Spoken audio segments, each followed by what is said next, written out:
once I was clothed in the rags of my sin, wretched and poor, lost and lonely within, but with wondrous compassion, the King of all kings, in pity and love, he took me under his wings. Oh yes, I'm a child of the King, and his royal blood now flows in my veins, and I, who was wretched and poor, now can sing, praise God, I'm a child of the King. Now I'm a child with a heavenly home.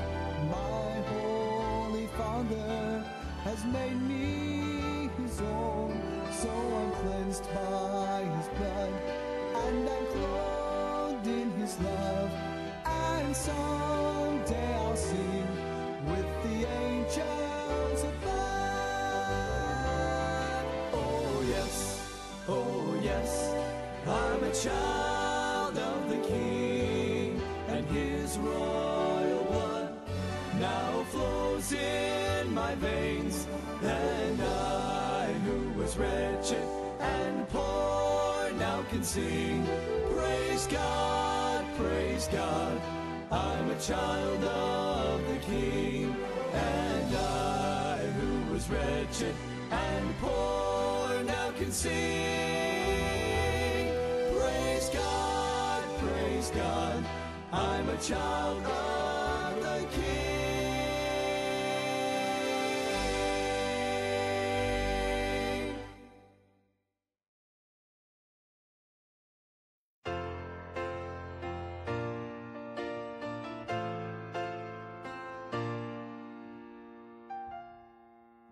We live beneath the shadow of uncertainty and fear.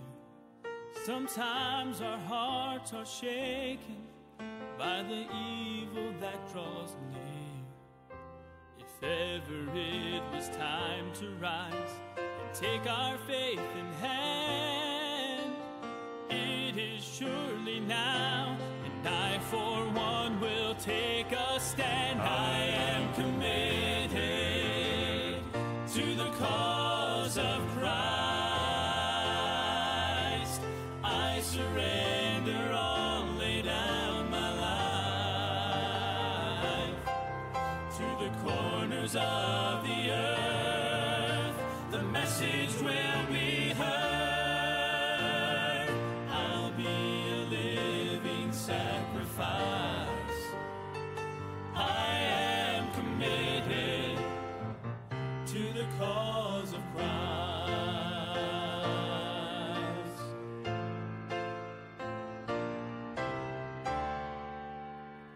The message of the gospel shines above the stormy skies and gives the light of hope and peace to weary, saddened eyes.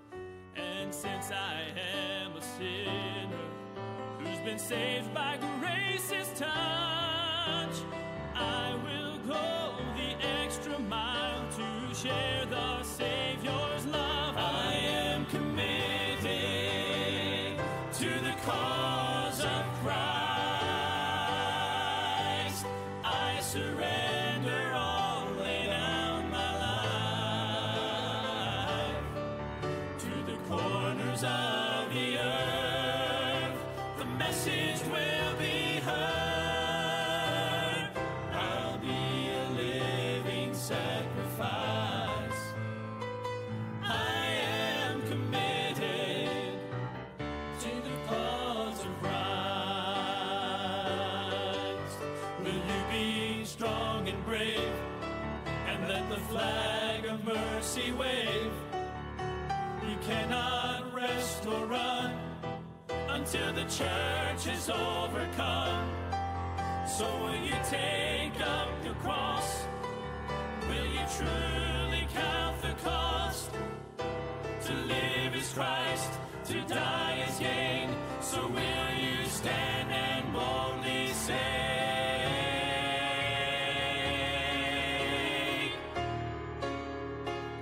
I am committed to the cause of Christ. I surrender all, lay down my life. I am committed to the cause of Christ. I surrender all, lay down my life. To the corners of the earth, the message will be heard. I'll be a living sacrifice. I am committed to the cause of Christ. I am committed to the cause of Christ.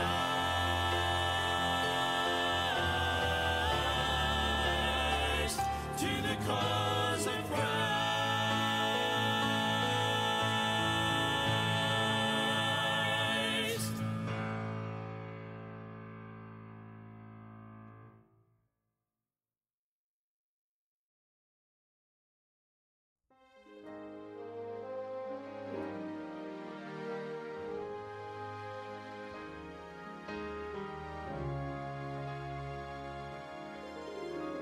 Their chains were fastened tight down at the jail that night.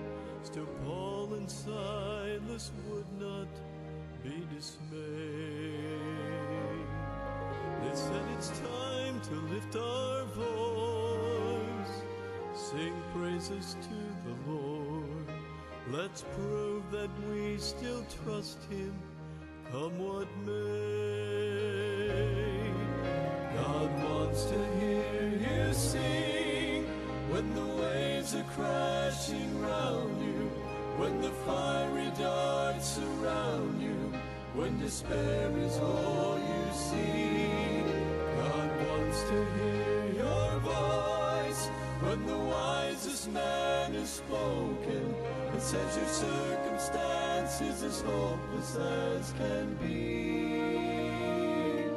That's when God wants to hear you sing, and He loves to hear our praise on our cheerful days, when the pleasant times outweigh the bad by far. But when suffering comes along and we still sing Him songs, that is when we bless the Father's heart. God wants to hear you sing when the waves are crashing round you, when the fiery darts surround you, when despair is all you see. God wants to hear your voice when the wisest man is spoken and says your circumstances as hopeless as can be. That's when God wants to hear you sing. God wants to hear you sing when the waves are crashing round you, when the fiery darts surround you, when despair is all you see.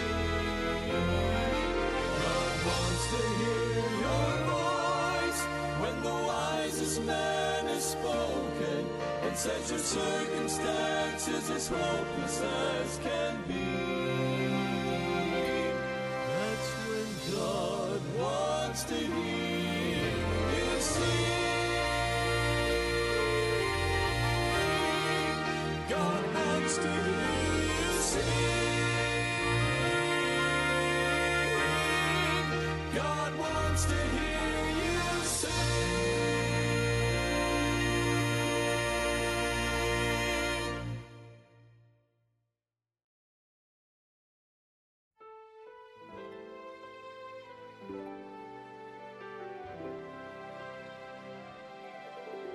I've been to a lot of places, I have seen a lot of things. My eyes have viewed the beauty of so many wondrous scenes. From the flowers in the springtime, in a valley deep and wide, from the majesty of mountains by the ocean's swelling tide. But these things soon fade away, they seem to grow so small when I compare them to the greatest miracle of all. For the greatest thing my eyes have seen is the changing of a life, when a sinner falls down on his knees and gives his heart to Christ. Nothing moves my soul to tears like the joy redemption brings, and to witness true salvation is the greatest thing my eyes have ever seen.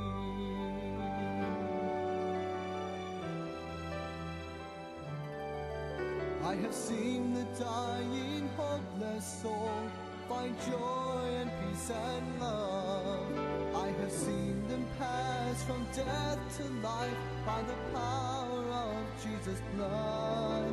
From the wealthy born with riches to the poorest homeless man, from the older folks to the youngest child, receive salvation's plan. There are many things I'd like to see before this journey ends, but it can't compare to what I see when a soul is born again. For the greatest thing my eyes have seen is the changing of a life, when a sinner falls down on his knees and gives his heart to Christ. Nothing moves my soul to tears like the joy redemption brings, and to witness true salvation is the greatest thing my eyes have ever seen.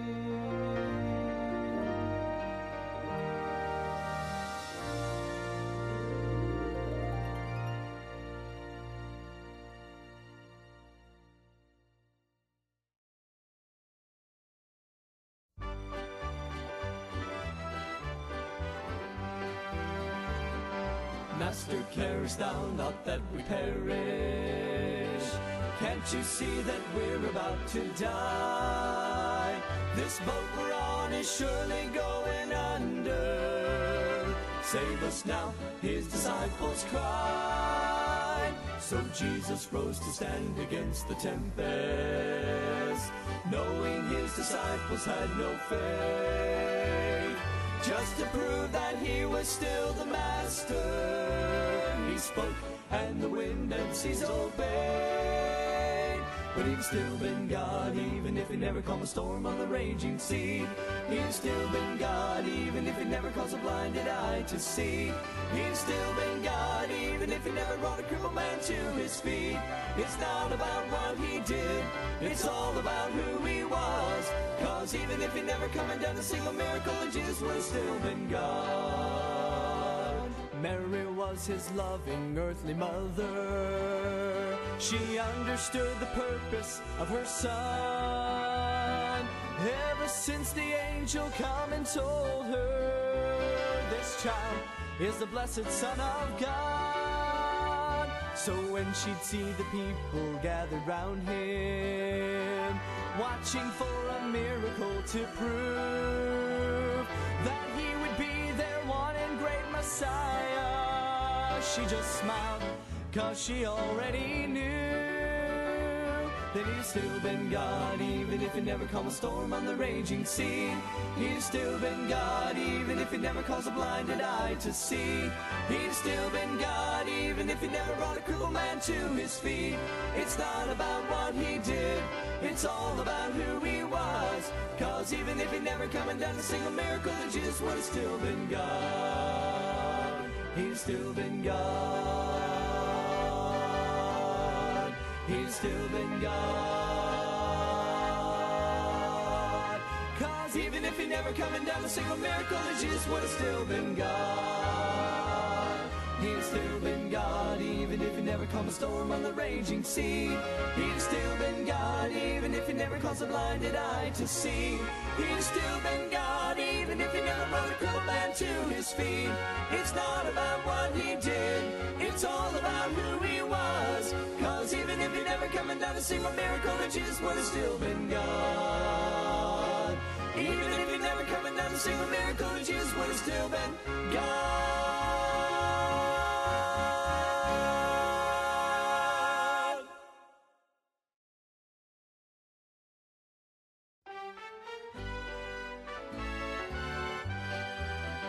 Well, my mama read a story from the Bible long ago about Shadrach, Meshach, and old Abednego. How the wicked king commanded they be thrown into the flame because they would not bow and then deny their father's name. Mama said the king stood high upon a balcony so tall. When he looked in, he was shocked by all the things he saw. Cause he thought that he would find them lying dead upon the ground. But instead of 3, he counted 4 up walking all around. Then I said, Mama, wait a minute, there's one thing that I must know. If 3 went in and 3 came out, then where'd that 4th man go? And I never will forget it, Mama danced across the floor. These are the words I heard her say while shouting through the door. She said he's still in the fire and he's walking in the flame, and he'll be there to help you when you call upon his name. And he can still deliver by his almighty power. While here below, it's good to know he's still in the fire. I said he's still in the fire and he's walking in the flame, and he'll be there to help you when you call upon his name. And he can still deliver by his almighty power. While here below, it's good to know he's still in the fire. While here below, it's good to know he's still in the fire.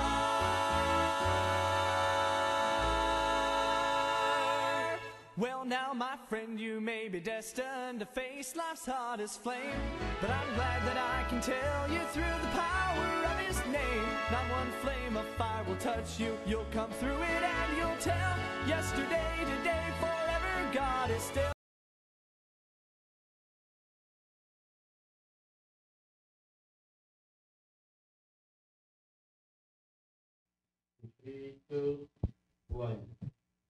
Amen. Magandang umaga po sa ating lahat at sa members ng church, and ganoon din po sa mga kasama ko sa studio. Magandang umaga sa inyo.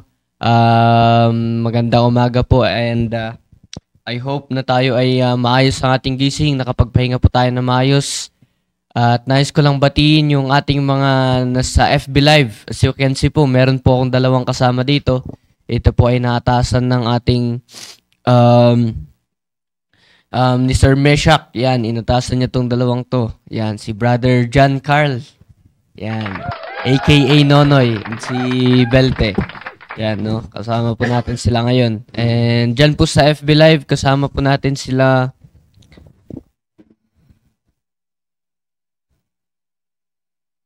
Yan, si Sir Salvador Bore. Magandang umaga po dyan. And belated happy birthday po. Ganun din po sa inyong family. Yan. At si Sir Jonas Christian. Yan, magandang umaga po. Si Sir Ariel, magandang umaga, sir. Si Ma'am Emilia, magandang umaga po sa inyo. And si Ma'am Beth, yan, magandang umaga po sa inyo. Ma'am Joyce, and si Ma'am Rachel Heralde. Yan, si Ma'am Myra, magandang umaga po. And si Sister Minchin, yan, kasama rin po natin, magandang umaga dyan. And kay Auntie Raquel, yan, dyan po sa Cagayan, magandang umaga. Kay Sister Bea, taga Rosario, yan, magandang umaga. And si Ma'am Vicky, magandang umaga po sa inyo. And ganun din, si Zia. Magandang umaga. And wala pa yung si Brother Meshach ngayon dahil may ginawa po sila. Yun. Sa Manila po sila ngayon. Yan, si Sir Edgar po. Magandang umaga po dyan, sir. Ganda po sa inyo dyan sa mga full-time sa taas. So, yung topic nga po natin, kung tatandaan po natin ay commit to love God, no? So, yun, napag-usapan na po natin yan.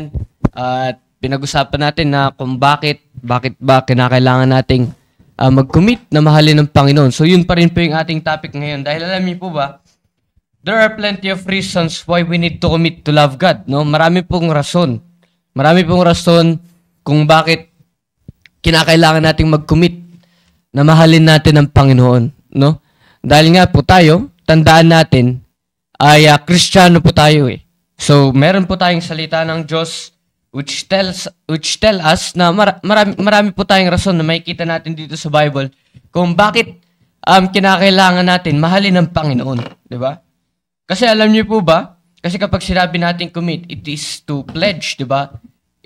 It is to entrust everything, di ba? Kapag sinabi po natin commit, ano po yan ni Brother Meshach, expound niya po yan na maigi, di ba? Kasi nga po, mahirap po mag-commit sa isang bagay or sa isang tao, sa isang persona, kung wala po tayong specific na reason. Kaya nga po tayo, bilang isang Kristiyano, bilang isang anak ng Diyos, we need to have a reason kung bakit tayo magkukommit. Diba? Kung bakit kinakailangan natin mag-commit na mahalin ng Panginoon. Dahil nga po, sabi ko kanina, mahirap po mag-commit sa isang bagay, mahirap i-entrust yung sarili mo sa isang bagay kung wala ka mismong rason. Kasi kapag meron kang rason, yung rason po natin, yung mag-convince sa atin. Yan po yung mag-convince sa atin sa dapat natin gawin. Kaya nga po, sa topic natin na commit to love God, we need to have a reason. Ano ba yung rason natin? Kung bakit kumbinsido tayo na mahalin ng Panginoon? Dahil nga po, maraming mga Kristiyano, maraming mga young people ngayon, kahit kami, biktima po kami niyan na minsan, ay nawawala yung commitment. Bakit nawawala tayo sa commitment? Bakit? Lumalabnaw yung rason. Ano ibig sabihin nun? Diba? Ibig sabihin nun, yung rason po natin ay panandalian lamang, hindi ka talaga kumbinsido dyan. Kaya minsan, tayo po ay nawawala. Nawawala tayo sa commitment natin. Pero alam niyo po ba na kapag tayo ay committed sa commitment natin, ibig sabihin nun, kumbinsido ka talaga sa rason mo, at totoo ka dyan sa rason mo, kung meron ka talagang reason, hindi po tayo mawawala sa commitment po natin. Kaya nga po, buksan po natin ulit ang ating Bible dito po sa John chapter number 1 John chapter number 3. Yan. 1 John chapter number 3 verse number 1. Pero of course, ang ating ang ating main verse pa rin ay is Matthew chapter number 22 verse number 37. Pero dito po tayo sa 1 John chapter number 3 verse number 1. Sabi po ng Bible, behold, what manner of love the Father hath bestowed upon us, that we should be called the sons of God. Therefore, the world knoweth us not, because it knew Him not. So, kung titignan po natin ang 1 John, ang writer po ng book na ito is none other than John the Beloved. John the Beloved po, siya po yung nagsulat na ito. And, alam naman po natin na si John the Beloved ay siya lamang po yung apostle na hindi po namatay sa persecution. Dahil nga po, napunta siya doon sa island of Patmos. And, in-address niya po itong 1 John, ito pong John na ito, hindi po yung John na gospel. In-address niya po itong 1 John na ito, 1 John yan, 2nd and 3rd, ay to the church at large. To the church at large. Ito na po yung mga believers nung time na kasama na po tayo dito. Wala pong specific na tao, wala pong specific na lugar or hindi po gaya ng mga dito po sa yung parang Timothy yan, Romans. Ito po ay in-address niya to the church at large. Bakit po? Ito pong Book of John na ito ay ito po ay sinulat niya para sa mga believers na bago at sa mga believers na matatagal na. Kaya kung babasahin niyo po ito, may mga dyan, may mga time dyan na nagsasalita si John Sa mga baguhan, makikita niyo po yan, sa structure ng verse. At ito isinulat niya para tayo mga believers, tayo ay to guard us from sin and to remind us kung ano dapat yung gawin natin bilang isang Kristiyano. So yung main verse nga po natin, 1 John chapter number 3 verse number 1. Diba? Sabi dyan, behold, what manner of love the Father hath bestowed upon us. So dito po ay John is trying to remind us kung ano po yung tinanggap natin. Kasi titignan po natin, sabi dyan, behold, what manner of love the Father hath bestowed upon us. Sabi niya, anong klase yung pagmamahal na bestowed? Kapag sinabi po natin bestowed is granted. So, pinagkaloob. Sabi niya, pinagkaloob sa atin, ng Diyos, di ba? Anong klaseng pagmamahal? Di ba?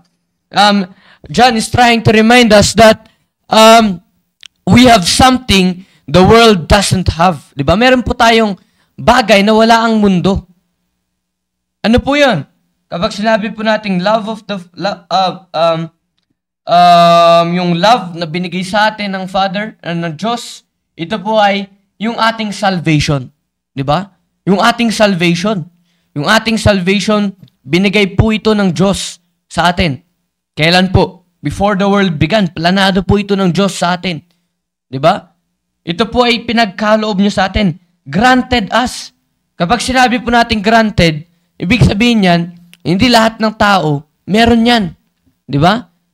Hindi po lahat ng tao meron yan. Kaya nga po tayo, bilang isang taong ligtas, John is trying to remind us how special we are in the sight of God. Di ba? Tayo po ay special sa harapan ng Panginoon at meron tayong relationship sa harapan ng Panginoon. Alam niyo po ba, kapag naunawaan po natin ito, ay tiyak magko-commit po tayo na mahalin natin ang Panginoon. Di ba? Kaya nga po, we have something the world doesn't have. Di ba? Yun po yung sinasabi ni John dito. Sabi niya, behold what manner of love the Father hath bestowed upon us. Di ba? We have the unconditional love of God. We receive the unconditional love of God. At ano sabi ni Pastor Iljan? Yung salvation natin, package yan. Di ba? Package yan. One time lamang nangyari yan. Di ba? Na tayo ay naligtas sa impyerno at tayo ay niligtas, 'di ba? One time lamang nangyari yan, pero maraming nangyari sa atin nung time na yan, 'di ba? Sabi niya, what manner of love the Father hath bestowed upon us, 'di ba? That anong kasunod? That we should be called the sons of God. What made us the sons of God? Ano yung bagay na kung bakit tayo naging anak ng Diyos? Dahil sa ating salvation, 'di ba? Dahil po sa ating salvation. Familiar passage. Punta po tayo sa John 1 chapter number 1 verse number 12. Yan, sabi po ng John chapter number 1 verse number 12. Basahin mo nga dyan, Brother John Carl. Yan. John chapter 1 verse number 12. Ang sabi ito ay verse 12. But as many as receive him, to them give he power to become the sons of God, even to them that believe on his name. Yan. Familiar verse po, di ba? Sabi ng Bible ay, but as many as received him, tayong tumanggap kay Kristo, God gave us the power to become the sons of God. We have the authority, di ba? Na tayo ay maging isang anak ng Diyos. Kaya nga po, one of the reasons why we need to commit to love God, it's because we are the sons of God. Di ba? Tayo na po ay anak ng Diyos. Di ba? God granted us salvation. Yun po yung bagay na tayo ay naging isang anak ng Diyos. Di ba? Tayo po ay naging isang anak ng Diyos. Bakit? Tinanggap po natin si Kristo. Di ba? Tinanggap natin si Kristo. And yan po dapat ay magandang rason po yan. Magandang rason yan kung bakit tayo ay mag-commit na mahalin natin ang Panginoon.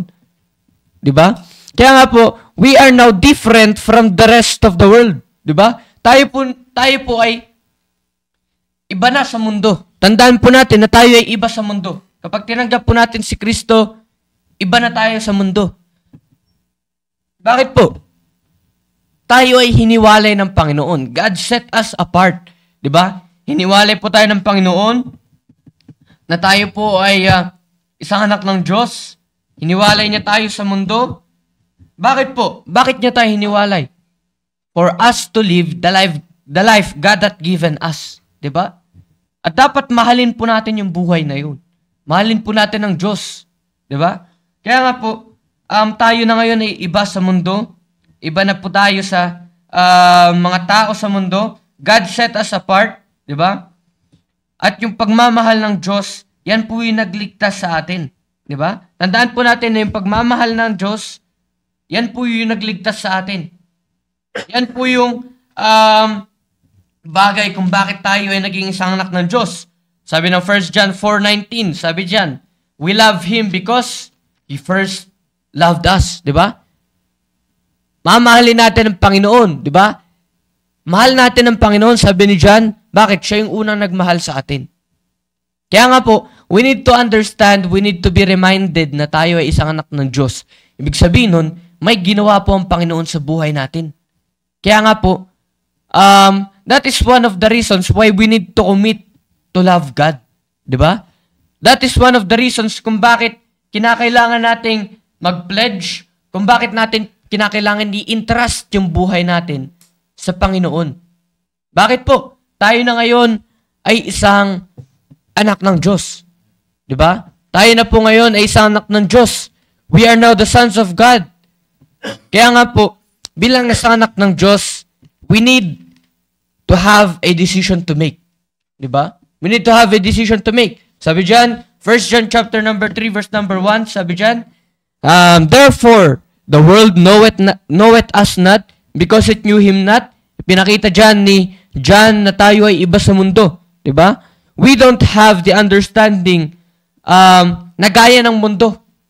Diba? Tayo na ngayon ay merong isang bagay na unawaan natin na hindi naunawaan ng mundo. Ano yun? Salvation. Bakit po? Alam naman po natin na yung salvation, that is the first step. Yan yung pinaka-foundation ng ating Christian life. Hindi mo maunawaan yung priesthood of the believers. Hindi mo maunawaan yung kahit anumang mga bagay dyan. Kung hindi ka muna saved. Diba? Kaya nga po, napakahalaga na matandaan ulit natin, ma-remind ulit tayo ngayong umaga na tayo ay isang anak ng Diyos. And bilang isang anak ng Diyos, ay meron po tayong obligasyon. Meron tayong obligation na dapat natin gawin, and we need to have a decision to love God. We need to have a decision to entrust everything sa Panginoon. Diba? And we need to have a decision na hihiwalay tayo sa mundo. Dahil dalawa lamang po yan. Kung mahal po natin ang Diyos, hindi po natin mahal ang mundo. Kapag mahal po natin ang mundo, mahal po natin ang Diyos. Kapag sinabi nga po natin commit is decision that you will put into action. Diba? To pledge or to entrust. Kaya nga po dito sa 1 John chapter number 2 ay buong 1 John ay makikita po natin dito na in-expound ni John yung ano ba yung bunga ng pagmamahal ng Diyos at ano dapat yung maging bunga noon sa buhay natin. Diba? Dahil alam niyo po na tayo bilang isang anak ng Diyos, if we are saved, our salvation must manifest. Diba? Dapat mag-manifest yan. Ano ibig sabihin ng manifest? It means to, dapat yan ay mag-manifest. Ibig sabihin yan ay ipakita natin, mai-display natin, mai-show natin. Diba? Paano natin may papakita? By committing to love God. Diba? By committing to love God. Dahil nga po sabi ko, tayo bilang isang anak ng Diyos, kapag tinanggap natin si Kristo, may decision pa rin tayo. Dapat gumawa tayo ng decision na hihiwalay tayo sa mundo. Diba? Ano na po ba? Diba? Sabi ng Bible, tayo ay sinet apart ng Diyos. We have a relationship with God. Tayo na ngayon ay isang anak ng Diyos. Ano pong sabi ng Bible? 1 John chapter number 2 verse number 15. Basahin mo mga belte. 1 John 2:15. Ano na dapat yung gagawin natin kung tayo na ngayon ay isang anak ng Diyos?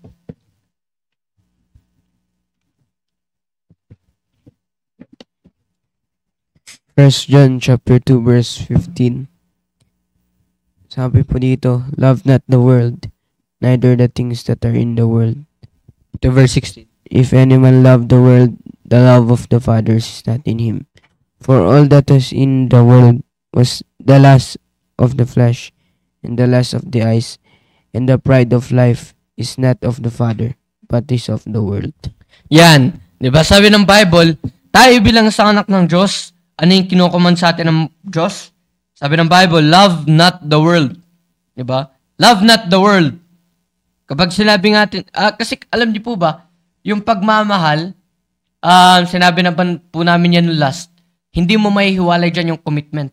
And kapag mahal mo yung isang tao, mahal mo yung isang persona, mahal mo yung isang bagay, dyan ka magiging committed. Di ba? Kaya nga po, napakaganda na tayo bilang sa anak ng Diyos, maunawaan natin na sinet apart tayo ng Diyos, iniwala niya tayo sa mundo. Ano sabi ng Bible? Love not the world. Di ba? Love not the world. Huwag tayong mag-commit na mahalin natin ang Panginoon. Bagkus, mag-commit tayo na mahalin natin ang Diyos. Di ba? Love not the world, neither the things that are in the world. Sabi ng Bible, if any man love the world, ano sabi ng Bible? The love of the Father is not in him. Ano po yung the love of the Father? Balik tayo sa John, 1 John chapter number 3, verse number 1. Sabi dyan, yung the love the Father hath bestowed upon us. Di ba? Yung ating salvation. Di ba? Tayo po bilang isang anak ng Diyos, kapag tuloy-tuloy nating minamahal ang mundo, siguro hindi pa tayo ligtas. Or isa pa, hindi po natin minamanifest yung ating salvation. Hindi natin dinidisplay. Hindi natin isinasapamuhay yung salvation na dapat nating isapamuhay. Ang sabi ng Bible, the love of the Father is not in him. Bakit po? Kapag tayo ay tinanggap natin si Kristo, tayo na ngayon ay anak ng Diyos. We need to pursue the life God hath given us. Dapat yung sinasapamuhay po natin ay yung buhay na binigay ng Panginoon sa atin. Ano yung buhay na yun? It is the eternal life. It is the love of the Father bestowed upon us, granted sa atin. Di ba? Yun po dapat yung sinasapamuhay natin. Kaya nga po sabi dyan, ng 1 John, love not the world. Tayo bilang sa anak ng Diyos, dapat maging rason natin yan para tayo mag-commit na mahalin ng Diyos. Bakit? Sabi ng Bible, kapag mahal natin ang mundo, the love of the Father is not in Him. Di ba? Hindi natin isinasapamuhay yung salvation na binigay sa atin ng Panginoon. At nakakalungkot yun. Bakit po? Tayo bilang isang anak ng Diyos, tayo bilang isang ligtas, dapat tayo, ang isinasapamuhay po natin ay yung buhay na ibinigay sa atin ng Panginoon. Di ba? Dapat yun po yung ginagawa natin. Yung salvation. Ano po yung preaching nung last Sunday? Commit to work, di ba? Ano po yun? I-work out dapat natin yung salvation natin. Di ba? Yun po yung sinabi ni Pastor Hill. Ganun din po sa atin. Dahil tayo po bilang sa anak ng Diyos, kapag tayo iniligtas ng Panginoon, sinet apart na tayo eh. Sinet apart tayo. Kapag sinabi mong sinet apart, hiniwalay ka. Ano ka? Bakit ka hiniwalay? Dahil iba ka na eh. Iba ka na. Oh. At dapat mamuhay ka ng iba sa mundo. Di ba? Dapat mamuhay po tayo ng iba sa mundo. Kaya nga po, sinet apart tayo ng Diyos. And kapag tayo ay sinet apart ng Diyos, we need to exercise the love of the Father. Di ba? Dapat i-exercise natin yung salvation na ipinagkaloob sa atin. Ano po yun? Anong dapat natin gawin? Love not the world. Di ba? Love not the world. Dahil kapag nag-i-stay po tayo na mahal natin ang mundo, ibig sabihin nun, nakakalungkot nga po niyan, committed pa tayo eh. Committed pa tayo sa na mahal natin ang mundo. Kaya nakakalungkot po, tayo ay nawawala sa gawain, di ba? Dahil hindi natin sinasapamuhay yung dapat na buhay na sasapamuhay natin.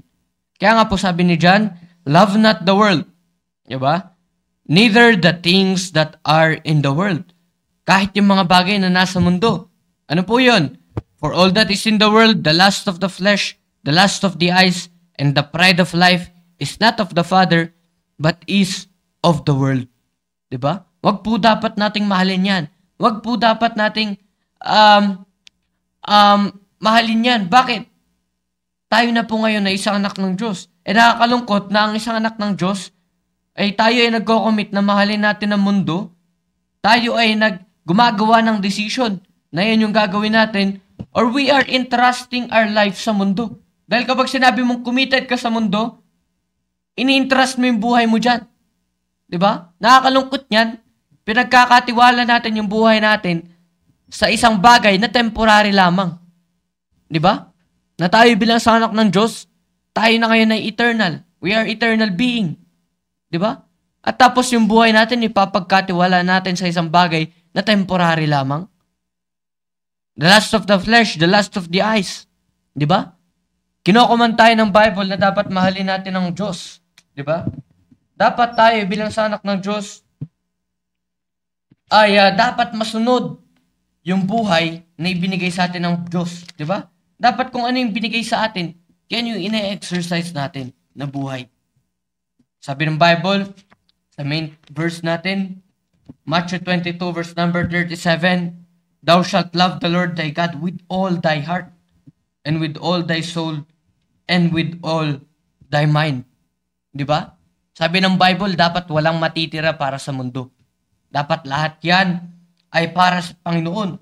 Yung heart natin, which is the center of all our emotions, di ba? Our soul, yung spiritual life natin, and with all our mind, yung ating decision making. Dapat ipagkatiwala po natin yan sa Panginoon, di ba? Thou shalt love the Lord thy God with all thy heart, with all thy soul, and with all thy mind. Bakit? Anak na po tayo ng Diyos eh. And ang anak ng Diyos, dapat isinasapamuhay niyan kung ano yung buhay na binigay sa kanya. Diba? We need to show and to display our salvation. Diba? Dahil sabi ng Bible, if any man love the world, the love of the Father is not in him. Kaya dapat i-display po natin yung ating salvation para makita na iba tayo sa mundo at meron tayong pagmamahal ng Diyos. Diba? At kapag ginawa natin yan, tiyak, hindi na mahirap na maging committed na mahalin mo ang Panginoon. Diba? Kaya nga po, sabi ng Bible, the love of the Father is not in Him.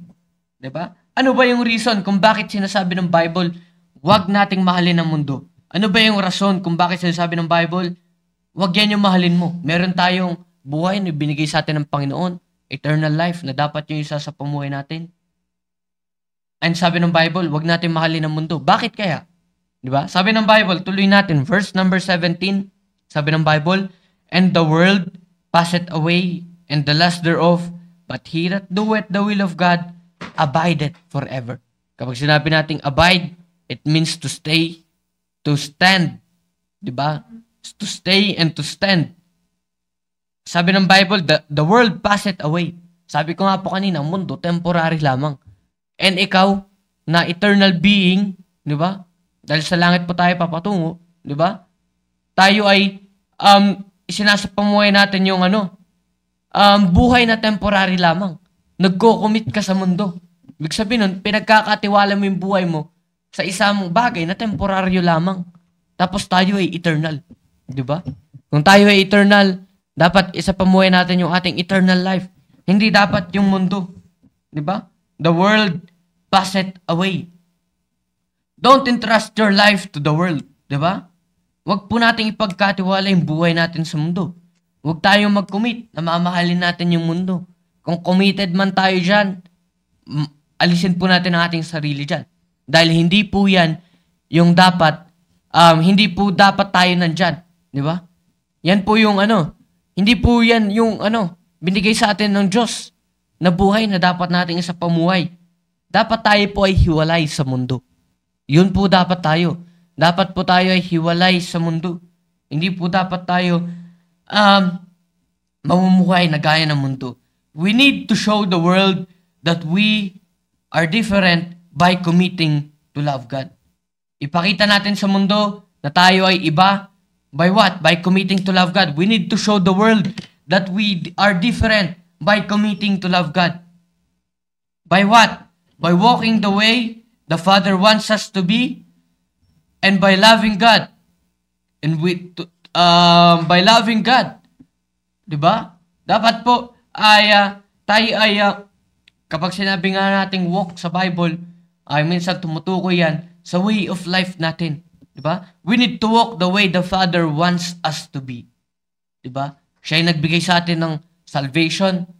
'Di ba? Mamuhay tayo kung ano yung sinasabi ng Diyos para sa atin. Normal lamang, 'di ba? Sa parents, sa magulang, dapat mahal ng anak yung magulang. Ganon din tayo bilang isang anak ng Diyos. 'Di ba? Mag-commit tayo na mahalin natin ng Diyos dahil tayo na ngayon ay isang anak ng Diyos. And ang anak ng Diyos dapat isinasapamuhay yung buhay na ibinigay sa atin ng Panginoon. So one of the reasons why we need to commit to love God, it's because we are now the sons of God. 'Di ba? Tayo na ngayon ay anak ng Diyos. Bakit? Ang isang anak ng Diyos ay dapat mahal niya ang Diyos. At mahal niya yung buhay na ibinigay sa kanya ng Diyos. 'Di ba? Mahal mo ang Diyos, mahalin mo yung buhay na binigay sa iyo ng Diyos. Dapat yan po tayo maging committed sa pagmamahal natin sa Diyos and sa pagmamahal natin sa ibinigay ng Diyos na buhay para sa atin. 'Di ba? Sabi ng Bible, the world passeth away. Ang mundo, temporary lamang. Yung pleasure ng mundo, mga bagay dito sa mundo, it is only temporary. Diba? Proverbs 23 verse number 3. Basahin mo, Brother John Carl.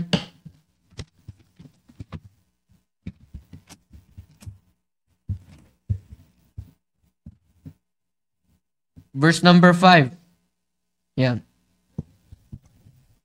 23:5.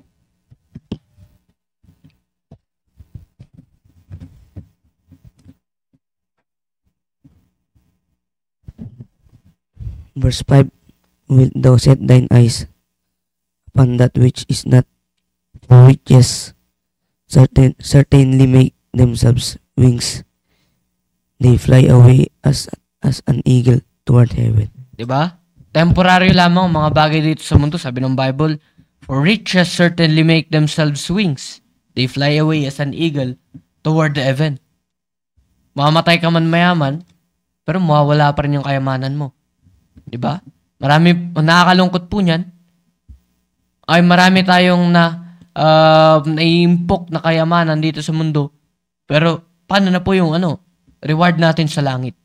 Diba? Naisapamuhay ba natin yung buhay na ibinigay sa atin ng Panginoon? Kaya nga po, napakahalaga na maunawaan po natin yan. Kaya sabi ng Bible, Proverbs 23 verse number 26, My son, give me thine heart. Diba? Give me thine heart and let thine eyes observe my ways. Tayo bilang sa anak ng Diyos, ay dapat tayo ay mamuhay na kung ano yung sinasabi ng Diyos para sa atin. Diba? Huwag po tayong mag-dwell in sa bagay na na temporary lamang. 1 John chapter number 2 verse number 28. Ano po yung, kung babasahin niyo po yan, chapter number 2, ano po yung conclusion dyan ni John sa chapter number 2? Sabi niyo dyan, verse number 28, and now, little children, tayo ngayon, ipinakita sa atin ni John na dapat tayo ay mahalin natin ang Panginoon, wag natin mahalin ang mundo.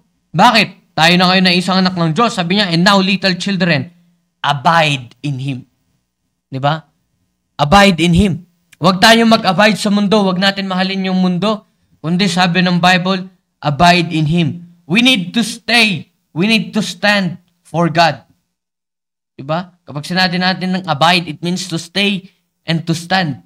We need to stay and to stand kasama natin ng Panginoon. Diba? Sabi dyan, abide in Him. Kapag sinabi nga nating abide, mag-stay ka dyan sa buhay na ibinigay sa'yo ng Panginoon. Mag-stand ka sa buhay na ibinigay sa'yo ng Panginoon. Mahalin mo yan. Mahalin mo ang Diyos. Diba? Mahalin mo yung buhay na ibinigay sa'yo ng Diyos. Para sabi ng Bible, that when He shall appear, sabi ng Bible, we may have confidence and not be ashamed before Him at His coming. Sabi ng Bible. Bakit? Siguro talagang darating sa punto ng ating buhay na, may mga Kristiyanong mahihiya sa Panginoon. Diba? Kapag tayo ay dumating na sa langit. Diba? Sabi ng Bible, para tayo magkaroon ng confidence na harapin natin ang Panginoon, abide in Him. Mahalin mo ang Diyos. Mahalin mo yung buhay na ibinigay sa'yo ng Diyos. Diba? Kaya nga po, sabi ng Bible, abide in Him, that when He shall appear, we may have confidence. Diba? We may have confidence and not be ashamed. Kung gusto mong maging proud ang Panginoon sa'yo, isa pamuhay mo yung binigay ng buhay ng Diyos na dapat isa pamuhay natin. Kaya sabi ng Bible, and now little children, abide in Him. Sinasabi ng Bible na tayo ay dapat mag-abide sa Diyos. Mag-abide tayo. Mag-stand tayo sa Diyos. Bakit? Lahat ng gagawin natin para sa Panginoon, it is eternal. Di ba? Napakaganda po yun. Napakaganda ng topic natin. Natuturuan tayong mag-commit na mahalin natin ang Panginoon. Na tayo ay mag-commit sa Diyos na yan ang isang bagay na magkakaroon ng eternal value. Diba? Magkakaroon niya ng eternal value. Kaya nga po, ay napakaganda po ng ating topic. Sabihin man natin na simple lamang yung tayo na ngayon ay isang anak ng Diyos. Yes, it is simple na tayo ay mapahalahanan na tayo ay anak ng Diyos. Pero alam niyo po ba na from time to time, dapat tayo ay mapahalahanan. Dahil marami sa atin nakakalimot. Ano sabi ni Sir Christian? Ang gamot sa taong nakakalimot ay paalala. O, diba? Kaya nga po sabi ng Bible, abide in Him. We need to stand. Diba? We need to stay. Kaya nga po, napakaganda niyan. Sabi ng Bible, sabi ni John, love not the world. So kung tinuturo ni John na huwag nating mahalin ang mundo, na temporaryong bagay lamang yan, mag-commit tayo naman na mahalin natin ang Panginoon. Na magkakaroon yan ng eternal value. Parang yan eh. Sabi nga po namin, kapag nag-commit ka na mamahalin mo ang Panginoon, sasama na dyan yung sa winning life, sasama na dyan yung pagbibigay natin, sasama na dyan yung pag-i-involve natin sa mga activities, sasama na dyan yung pagmamahal natin sa ating mga ministries.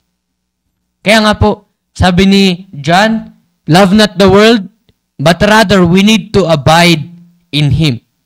Para we may have confidence. Diba? We may have confidence para hindi tayo kahiya-hiya. Diba? Pagdating natin sa langit, sabihin ng Diyos, anak kita. Pero, bakit yung buhay na ginawa mo ay hindi naman yan yung buhay na yan yung nabinigay ko sa'yo? Diba? Sabi ng Bible, balik tayo sa main verse natin ngayong umaga. Diba? Sabi niya, therefore, behold what manner of love the Father hath bestowed upon us, that we should be called the sons of God. Therefore, the world knoweth us not. Diba? Yung mundo, hindi po tayo nauunawaan yan. Diba? Kaya nga minsan, meron tayong criticism na tinatawag, diba?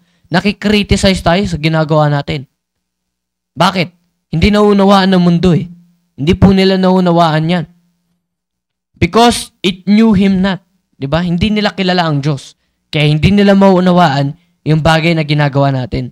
Pero tayo na Kristiyano, alam natin na yung pagmamahal natin sa Diyos by committing to love God, tayo ay isanasa pamuhay natin yung buhay na binigay sa atin ng Panginoon. Gawin po natin yan. It doesn't matter kung i-criticize man tayo ng mundo. It doesn't matter kung ay persecute man tayo ng mundo by any means, di ba? Pero ang mahalaga ay dapat nag-abide tayo. Nag-stand tayo, nag-stay tayo. Hindi natin minahal ang mundo. Bakit? Anak na tayo ng Diyos. Ay ang anak ng Diyos ay dapat mag-commit na mahalin ang Diyos. Dapat normal na po yun. Normal na lamang na tayo ay mag-commit na mahalin natin ang Diyos. Bakit? Anak na tayo ng Diyos. Diba? Anak na tayo ng Diyos. Meron na tayong relationship. Kaya nga po yung introduction natin kanina, sabi ko, mahirap magmahal sa isang bagay, sa isang tao na wala lamang rason. Diba? Kaya nga po tayo ngayon, we have now a relationship with God. We have a special relationship with God. We are now different from the world. Diba? Meron na dapat tayong gagawin. Ano po yun? Tayo ay mag-abide. Huwag natin mahalin ang mundo, bagkos tayo ay mag-commit na mahalin natin ang Diyos. Diba? So ngayon, may kasama tayo sa studio. Ano naman yung masasabi nyo regarding sa topic natin? Brother John Carl, diba? Sumasang-ayon ka ba sa akin or ano?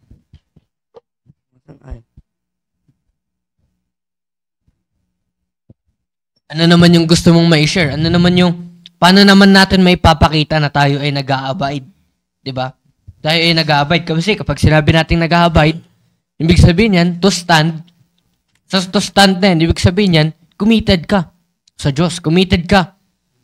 Oh, namamahalin mo ang Diyos. Diba? Hindi committee Oh, committed, hindi. Huwag ganon. Diba? Oh, paano natin may papakita na tayo ay nag-a-abide? Diba? Ano naman yung natutunan mo sa ating topic ngayon, Brother John Carl? Lahat po ay magkaroon tayo ng decision na mahalin natin ang Diyos, at pag mahal po natin ang Diyos ay dapat po na humiwalay po tayo sa kamunduhan, at kasi po tayo po ay sinet apart na po ng Diyos. Ibig sabihin po ay hiniwalay po tayo ng Diyos sa mundo. Kaya nung hiniwalay po tayo ng Diyos sa mundo ay tayo po ay ngayon na anak ng Diyos. At lahat mo lang gagawin po natin ay kailangan po i-commit po natin sa Diyos. Ayun lang. Nakakalungkot po kasi nun mga kapatid, di ba? Sinet apart na nga tayo ng Panginoon, pero pilit nating ibinabalik yung sarili natin. Di ba? Sa pinanggalingan natin. Di ba? Nakakalungkot po yun. Di ba? Nireconcile na tayo ng Panginoon. Sinet apart niya na nga tayo eh. Hiniwalay ka na. Yun ang ginagawa po natin. Binabalik-balikan natin. Di ba? Kaya nga po sabi ng Bible, Romans, di ba? Sa Romans, sabi doon, and be not conformed to this world, but be transformed. Di ba? O hindi yung hindi yung Megatron O, dapat tayo ay mag-transform. Di ba? Dapat tayo ay magkaroon ng transformation process. Di ba? Dapat ibahin na natin yung perception natin, our way of life, yung pagtingin natin sa buhay natin, sa pagtingin ng mundo. Dapat hindi na po ganun. Diba? Bulag tayo noon, pero ngayon, binigyan tayo ngayon ng Diyos ng ability na makakita. Gamitin natin yan. Huwag tayong magbulag-bulagan. Diba? Sinet apart na tayo ng Panginoon, mag-abide dapat tayo dahil anak na tayo ng Diyos. We need to commit to love God dahil anak na tayo ng Diyos. Diba? Ikaw naman, brother, Ang return ko po dito ay kailangan nating ihiwalay ang ating sarili sa mundo dahil walang halaga ang mundo. Pero sabi nga po dun sa may verse 17, but he that doeth the will of God abided forever. Kaya wag tayo pong magkukomit sa mga temporaring bagay. Mag-commit po tayo sa mahalagang bagay. Ay yung binigay po ng Diyos sa atin, yung salvation, yung nagbigay po sa atin, si Jesus Christ, kaya dapat po mag-commit tayo sa Panginoon. Dahil kung magko-commit po tayo sa Panginoon,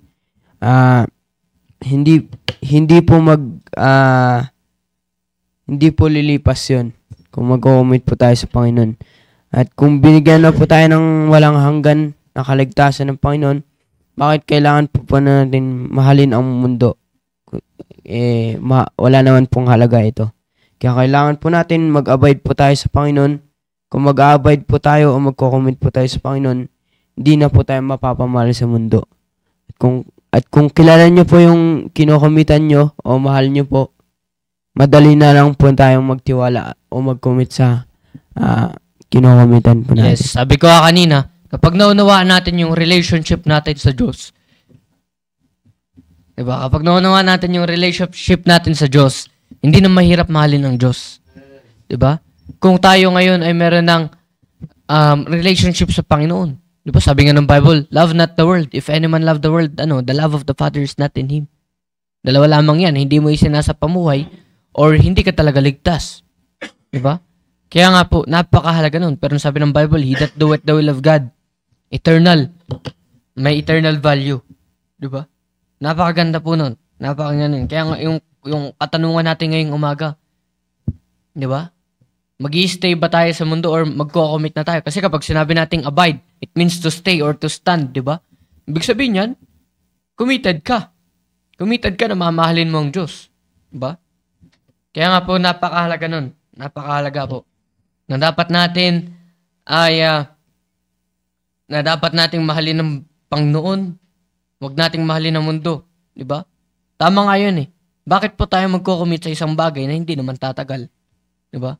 Bakit po tayo magko-commit sa isang bagay? Ba't tayo mapapamahal sa isang bagay? Sabi ng Bible, magpapass away. Di ba? Magpapass away. Pero ang sabi ng Diyos, He that doeth the will of God, abideth forever. Yung ginagawa natin sa Panginoon, our works, yung ginawa natin sa Panginoon, hindi yan yung makakapagligtas sa atin, pero yan ay may eternal value. At yan yung bunga ng kaligtasan natin. Ano po yun? Yung wino-work out natin yung ating salvation. Dapat ganun po. Diba? Dapat ganun. Kaya nga po, sabi ng Bible, and now little children, abide in Him, that when He shall appear, we may have confidence and not be ashamed before Him at His coming. Diba? Kaya nga po, ngayon, mag-commit po tayo na mamahalin natin ng Panginoon. Bakit? Anak na tayo ng Diyos. And dapat normal lamang sa isang taong ligtas na mamahalin niya ang Diyos na nagbigay sa kanya ng kaligtasan at mamahalin niya yung kaligtasan na ibinigay sa kanya ng Diyos. Diba? Dapat yun po yung dapat natin gawin. Dapat yun po yung ating mamahalin. Doon po dapat tayo maging committed. Diba? Kaya nga po, balik tayo, diba? Sabi ko po kanina, yung Book of 1 John, ito ay isinulat ni John para sa mga believers para tayo ay mahiwalay sa kasalanan, di ba? Para tayo ay mai-remind kung ano yung dapat natin gawin at ano dapat yung hindi natin gagawin. Kaya nga po, napakahalaga niyan. Napakahalaga po ng topic natin. Ito po ay binigay ng Diyos sa ating pastor para po sa atin. Di ba? Hindi po ito nanggaling sa pastor natin, kundi galing ito sa Panginoon. Di ba? Dahil alam ng Panginoon yung kailangan natin. Kaya nga po, marami nawawala sa ministry because we lack our love. Di ba? Sa Panginoon. At hindi tayo committed sa pagmamahal natin sa Diyos. Di ba? It is another thing to love God, and it is another thing na magiging committed ka sa commitment mo na mamahalin mo ang Diyos. Diba? Kaya nga po, we need to abide. Dapat tayo mag-abide. Kung uunawaan nyo po na maigi yung abide, yan, maunawaan nyo po na maigi kung bakit sinabi yun ng Bible. Diba? Kaya nga po, I hope na naging blessing po kami ngayong umaga. I hope na naging blessing po ako sa inyo. At next, topic natin. Ito pa rin po yung magiging topic natin. And syempre po, hindi po tayo magtatapos hanggat hindi po natin, may kasama po tayo dito sa studio. Tatanungin din po natin kung ano po yung natutunan nila. Diba? Ano po yung natutunan nila. Sige. Sir Mark.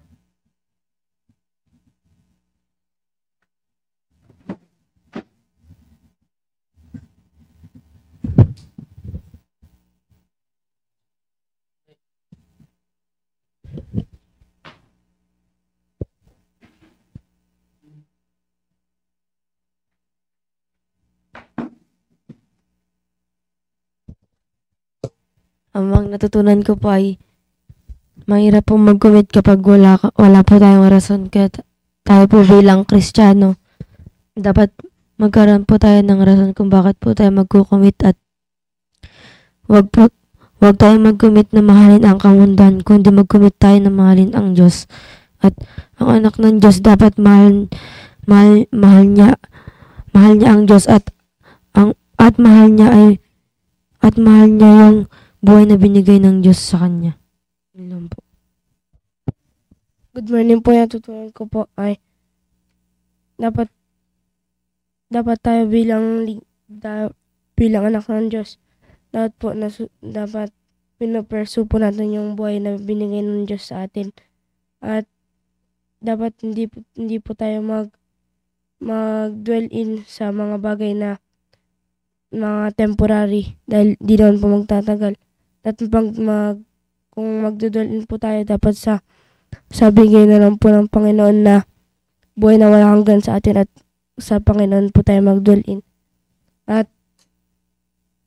ipakita po natin sa mundo na iba tayo sa kanila, at pakita rin natin na mahal tayo ng Panginoon. Yun lang po. Morning po sa ating lahat.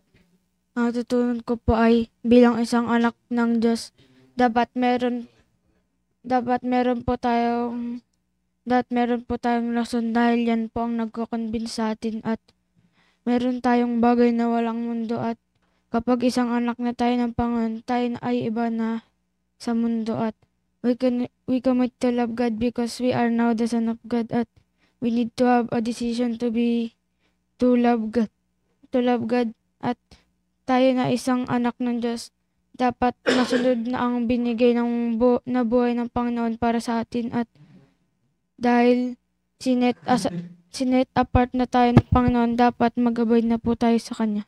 Yun lang po.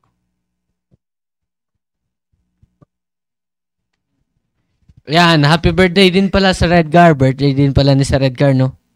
Yan. Yan, sa mga firebrands dyan, baka naman po. Diba? Baka naman bukas. Joke lang po. Pero, yan, maraming salamat po sa inyong panonood ngayon, and batiin po natin. Yan, of course, kay Sir Ariel. And thank you, Brother Nonoy, sa iyong encouragement kayong umaga. Yan. Yan, kung may rin po, may gusto pa kayong i-share para sa amin, i-comment nyo lang po. Yan, si Nanay Lina and kay Aliyah, kay Sir Ariel, yan. Meron po kayo taga-basa classmate. Taga-basa. Amen. Ano na di ba? Yan, si Ma'am Josie. Yan, magandang umaga po dyan sa inyo. And sa inyo pong asawa kung nandyan. Kay Sister Rhea Fe. Kacho pala. Diba? Kay Ma'am Mayra and kay Tita Sandra, magandang umaga po dyan. And din kay Uncle Richard. Kay Ma'am Vivian Haramillo, magandang umaga po, auntie. Yan. Sa Redgar, magandang umaga rin po. Happy birthday. Baka naman, no? Kahit Coke at tinapay lamang. Yan. So, wala na po. Hindi, nabati ko na kanina. At yun po, magandang umaga po sa ating lahat. And wag po natin kakalimutan bukas, meron po ulit tayong devotion, and bukas po ang ating midweek service. Yan. Midweek service po natin po bukas. So tayo po ay mag-involve sa mga ministries po natin, lalo na sa ating mga choir members. And magandang umaga po sa ating lahat. Mag-iingat po tayo sa buong araw. At God bless us all po. Sige po, bago po tayo magtapos, tayo po ay mananalangin. Dakilang Diyos, maraming salamat po sa araw binigay niyo po sa amin. Salamat po sa encouragement na pinagkaalab niyo po sa amin ngayon. Panginoon, salamat po na binigyan niyo po kami ng wisdom and understanding sa message niyo po ngayon. Naunawaan po namin. At I bless niyo po ang aming araw. Ganun po sa mga members na merong trabaho, sa kanilang trabaho, sa kanilang mga gagawin. Kayo po mag-ingat po sa kanila. Kayo po guide po sa kanila sa mga decisions po na gagawin po namin ngayong umaga. At salamat po. Ito po ang dalangin sa pangalan ni Jesus. Amen. Sige po, God bless us all, and magandang umaga po sa ating lahat.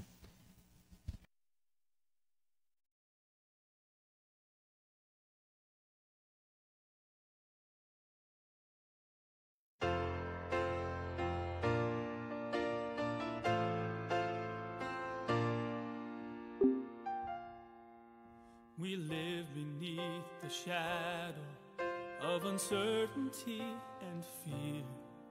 Sometimes our hearts are shaken by the evil that draws near. If ever it was time to rise and take our faith in hand, it is surely now, and I for one will take a stand. I am committed to the cause of Christ. I surrender all, lay down my life.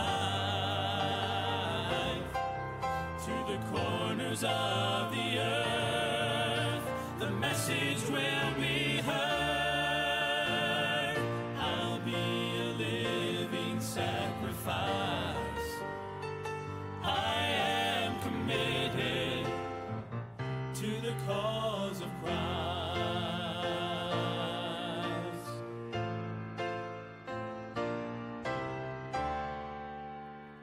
The message of the gospel shines above the stormy skies and gives the light of hope and peace to weary, saddened eyes. And since I am a sinner who's been saved by grace's touch, I will go the extra mile to share the Savior's love. I am committed to the cause of Christ. I surrender all, lay down my life to the corners of the earth. The message will be heard. I'll be a living sacrifice. I am committed to the cause of Christ. Will you be strong and brave and let the flag of mercy wave? You cannot rest or run until the church is overcome. So will you take up your cross? Will you truly count the cost? To live is Christ, to die is gain. So will you stand and boldly say,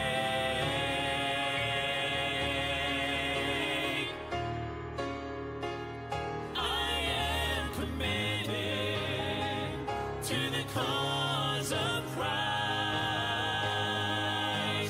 I surrender all, lay down my life.